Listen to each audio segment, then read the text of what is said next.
여러분 안녕하세요. 초여름의 문학 마실입니다.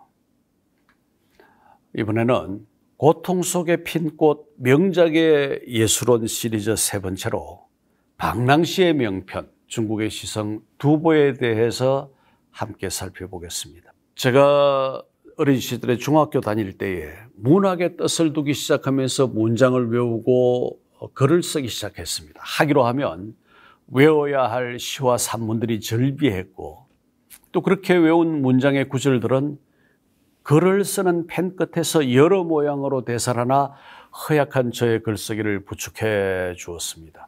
비단 글뿐이겠습니까? 그런 곳 말이니 말 속에도 암기된 문장의 조력이 마른 나무 뿌리를 적시는 지하의 수맥처럼 헌연했습니다. 그렇게 고등학교를 마칠 때까지 외운 시와 문장이 300편을 넘었던 것 같습니다. 저의 외우기 발걸음이 한동안 머물렀던 곳은 200과 두보의 종횡무진한 시편의 집산지 당시 곧 당나라 시의 세계였습니다. 당나라는 중국 역사 가운데서도 가장 문물이 흥왕한 시기였지요. 그 시기의 대표적인 시인 네 사람을 별명과 함께 들면 다음과 같습니다. 시선이라고, 시의 신선이라고 불리는 200,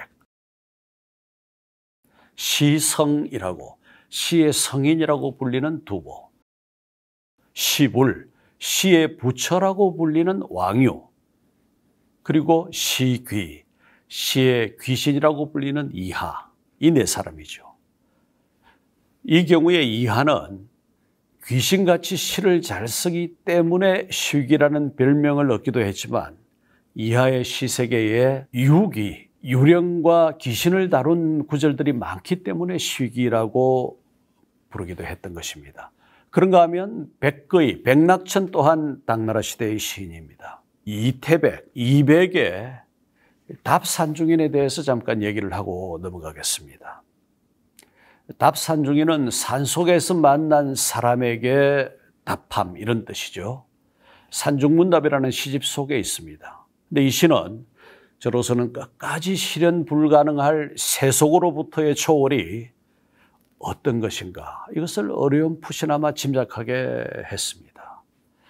유명한 구절이어서 한번 함께 읽어보겠습니다. 무녀하사 서벽산, 무녀하사 서벽산고 누가 내게 묻기를 왜 벽산에 푸른 산에 사느냐길래 소이부답 심자 아니라 웃고 대답하지 아니하니 그 마음 절로 한가롭구나. 도화 유수 묘연가한데 유명한 구절이죠. 복사꽃 흐르는 물에 아득히 멀어져 가는데 별유천지 비인간이라 별천지에 있으니 인간 세계가 아니로구나. 한때 고전문학을 공부하고 중국 한시를 전공해 볼까 고민을 했을 만큼 이 시는 그 고운 문익결과 깊은 존재감으로 제게 육박해 왔습니다. 이어서 왕유의 송별이라고 하는 시를 살펴보겠습니다. 벌써 10여 년 전의 일입니다.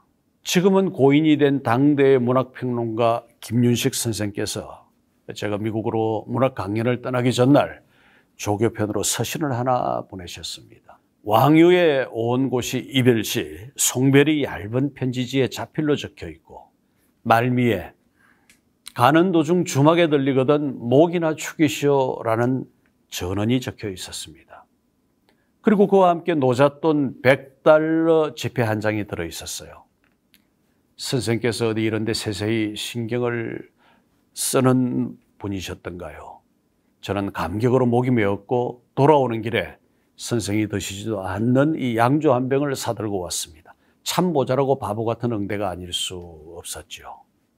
자, 이 시의 문면을 우리말로 읽어보겠습니다. 말에서 내려 술을 권하며 어디로 가려는가 그대에게 묻자. 세상 일 모두 뜻같지 않아 남산에 돌아가 누우려 한다 하네.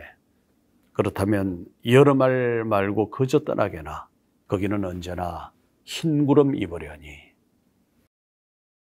선생은 서신에서 가족이 있는 그 양간도는 미국을 말합니다.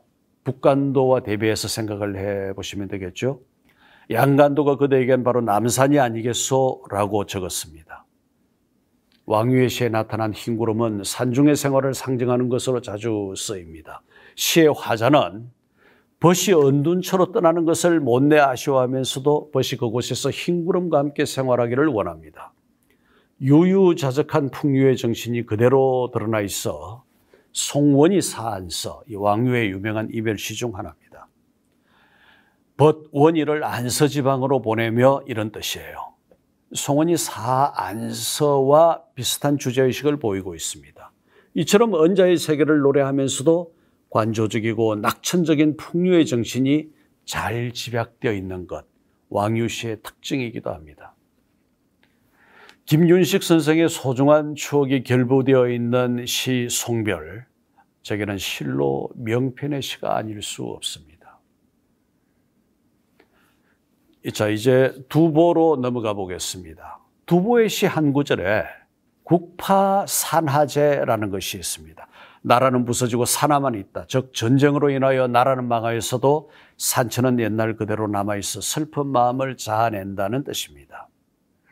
춘망이라고 하는 시의 한 구절이죠. 그 뒷기를 함께 보면 다음과 같습니다. 국파산하제 성춘초목심.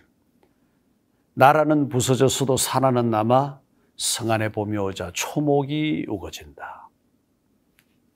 좋은 구절이죠. 두보는 59세를 살았습니다. 그의 시 대부분이 당시의 사회상을 비판하여 시로 쓴 역사라는 의미의 시사라고 불립니다. 정의가 없는 사회제도로 인해 고통받는 백성들을 보고 가슴 아파한 인도주의자였으며 그 고단한 삶을 시로 묘사한 민중시인이었습니다. 두보는 어려서부터 허약한 체질로 잔병치레가 많았습니다. 그래서 주로 집안에서 생활하면서 고전을 공부하고 시문을 연습하며 성장했습니다. 20살이 넘어서부터 세상을 체험하기 위해 집을 떠나 각지를 유랑하기 시작했고 5월 지방, 이 5월 지방이라고 하는 것은 오나라와 월나라 지방을 말합니다. 5월 동주 이런 고사성어 기억나시죠? 5월 지방을 비롯한 여러 곳으로 유람을 떠나 명성고적을 둘러보며 시를 짓고 또 그렇게 해서 이름을 날렸습니다. 두보의 만년은 인생에서 가장 비참하고 고통스러운 시기였어요. 난리통에 사천지방을 전전했는데 말년의 악양에 이르렀습니다. 이때 두보는 이미 온갖 병으로 심신이 쇠퇴한 상태였고 가난이 극에 달했습니다.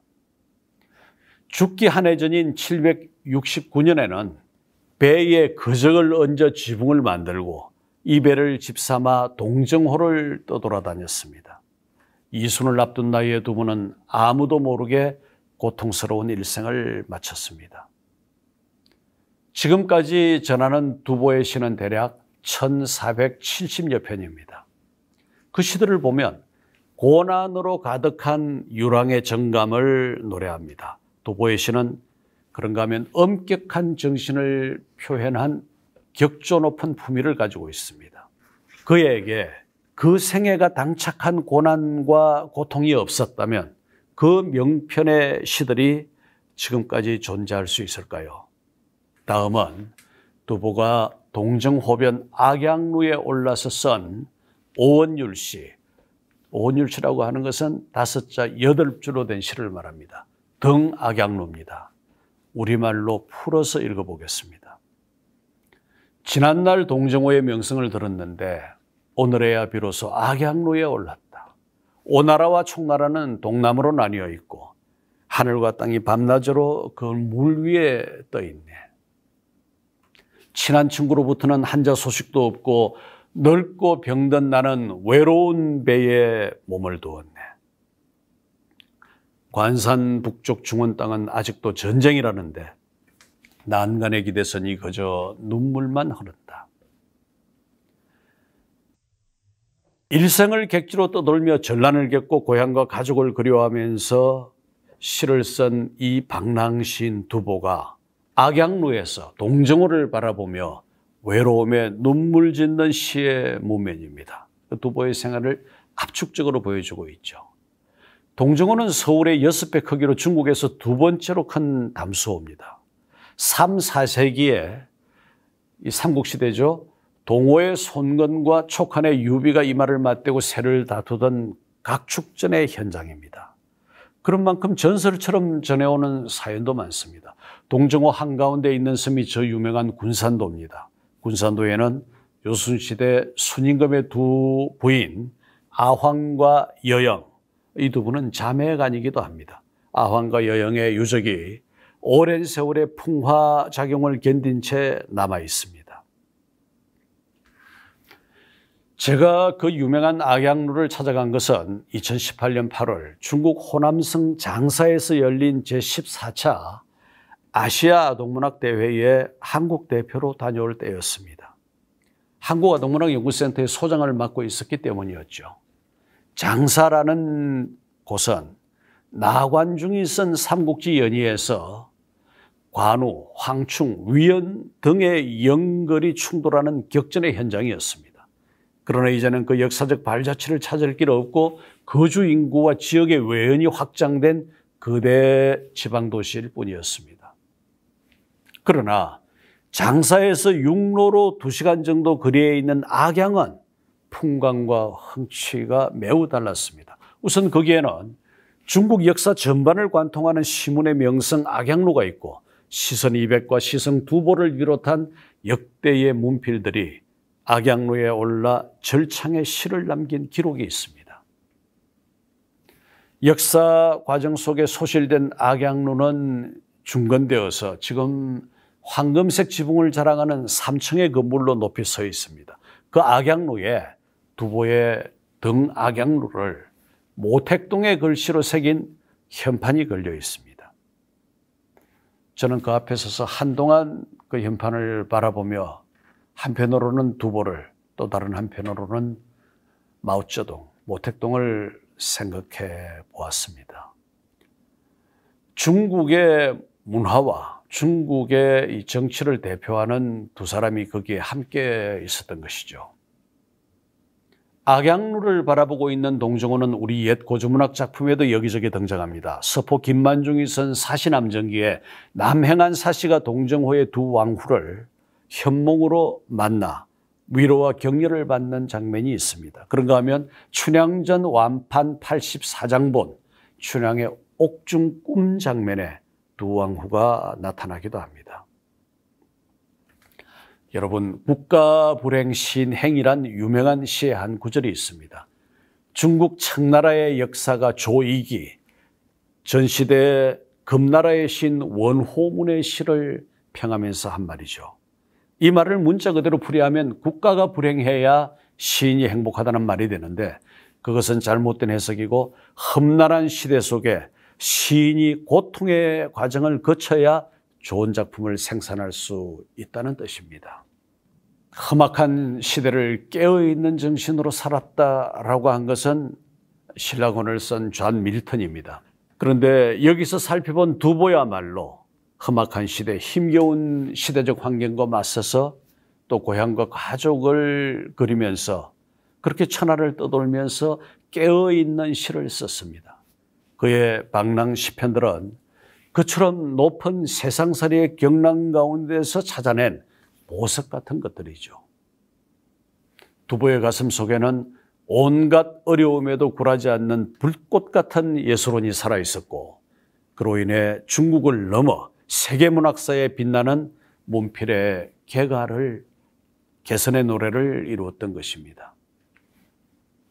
여러분, 오늘 문학마실은 고통 속의 핀 꽃 명작의 예술혼 시리즈 3번째로 중국 당대의 시인 두보를 함께 살펴보았습니다.